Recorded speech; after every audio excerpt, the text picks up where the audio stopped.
I pozdrav tebi, ovdje je Barbara iz Obnovi ljubav. U današnjem videu želim s tobom podijeliti priču moje drage klijentice, 40-godišnje Marine iz Zagreba. I ovo nije uobičajeno svjedočanstvo, ovo je iskreno iskustvo žene koja mi se obratila za podršku u trenutku kad joj se činilo da je sve u njenom braku slomljeno. Ako i ti trenutno osjećaš da si u krizi, da si zapela u odnosu, da ne znaš od kud krenuti, ova će ti priča pokazati da nisi sama.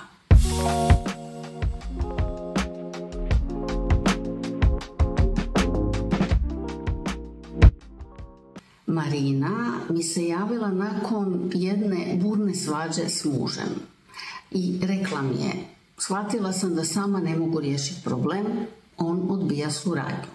Nisam znala šta da radim i iskreno danas mi je žao što nisam došla ranije do tebe. Jer Marina nije imala neka velika očekivanja na početku. Htjela je samo provjeriti može li joj razgovor sa mnom pomoći da dobije bar malo smjernica i podrške. Dogovorili smo inforazgovor odmah, to je njoj tada usred te krize značilo jako puno. I odmah nakon inforazgovora počeli smo raditi skupa na rješavanju njene situacije u braku. Kad je dobila pristup mom online programu koji je obavezan za sve moje klijentice, bez obzira na coaching paket koji odaberu, ostala iznenađena. Uopće nije očekivala toliko konkretnih i korisnih informacija i vježbi. I kroz vođene lekcije i razgovore počela je otkrivati puno o sebi, o nesvjesnim uvjerenjima koja je nosila i o tome kako su ta uvjerenja u stvari oblikovala njene izbore u ljubavi. To je samo dio što je otkrila o sebi. I rekla mi je, tek sam 3 tjedna u programu, a već sam stekla ogromne uvide. Shvatila sam koliko je sve povezano i kako se obrasci iz nas prenose na sve odnose koje imamo. To je dalo snagu da još odlučnije radi na sebi, na svom miru, samopouzdanju, postavljanju granica i to ne samo u ljubavi, nego i u poslu i u drugim odnosima. I evo što ona kaže danas, znači iako sam i dalje povrijeđena i tužna, prvi put u životu ljubavnu krizu prolazim duboko, mirnije u sebi i znam da će biti dobro jer ide na bolje. Kad si u ljubavnoj krizi, osjećaji su obično burni, bol, ljutnja, tuga, strah, razočarenje. I ako nemaš unutarnji mir i snagu, ti osjećaji lako preuzmu kontrolu i onda se svađe samo ponavljaju. A i kad počneš raditi sa mnom, ne znači da bol nestaje preko noći. Rad sa mnom omogućava ti da vidiš šta se događa, da razlikuješ šta je tvoje, šta je partnerovo i da donosiš odluke iz smirenosti, a ne iz panike, inata ili ljutnje.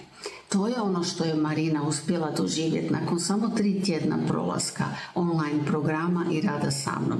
I to je moguće i za tebe. Ono što često zaboravimo.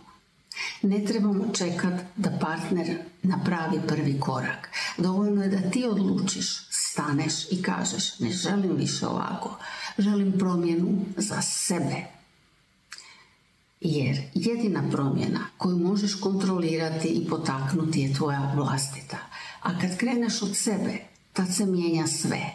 Tvoje samopouzdanje, tvoj mir, tvoj odnos s partnerom. Ako se prepoznaješ u ovoj priči, ako i ti osjećaš da stojiš na nekom raskrižju i ne znaš kuda dalje, znaj da nisi sama. Svaka kriza je teška, ali istovremeno je to prilika da napraviš nešto novo za sebe. Možda si baš ko i Marina dugo čekala, nadala se da će partner promijeniti ponašanje ili da će se stvari nekako same posložiti. A činjenica je da jedina promjena koju možeš stvoriti i kontrolirati je tvoja vlastita. Ako osjećaš da ti je vrijeme da kreneš, možeš rezervirati svoj inforazgovor sa mnom. To je prvi siguran korak da dobiješ podršku koja ti treba i da osjetiš olakšanje. Link za prijavu ti je u opisu ovog videa. Na razgovoru ćemo zajedno vidjeti gdje se trenutno nalaziš, šta ti je najveći izazov i kako ti mogu pomoći da pronađeš mir i jasnoću. Marinina priča, to je podsjetnik da promjena ne mora biti ni spora ni komplicirana. Ponekad je dovoljan samo jedan korak i jedan razgovor da već osjetiš olakšanje i da vidiš da postoji put naprijed. Ako si spremna, čekam te. Hvala što si ostala do kraja ovog videa i ako misliš da bi nekom mogao pomoći, slobodno ga podijeli.